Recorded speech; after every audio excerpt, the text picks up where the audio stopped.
Assalamualaikum, this is Mr. TECHFOX and welcome to another video. In this video, I'll show you how to install Homebrew on your Mac. If this tutorial helps you, please consider subscribing and liking the video. First, you have to open the terminal on your Mac. And to do it, normally press Command and Space button together and search your terminal. Open it. Now, you have to paste this command.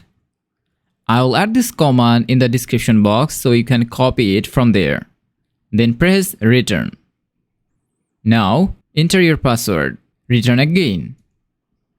And now the installation process is going to be started, but you have to press enter or return again.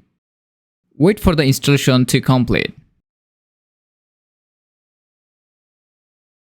Once it's finished, verify the installation by running brew version. And here you can see that it is installed. And that's it. You have successfully installed Homebrew on your Mac. Thanks for watching.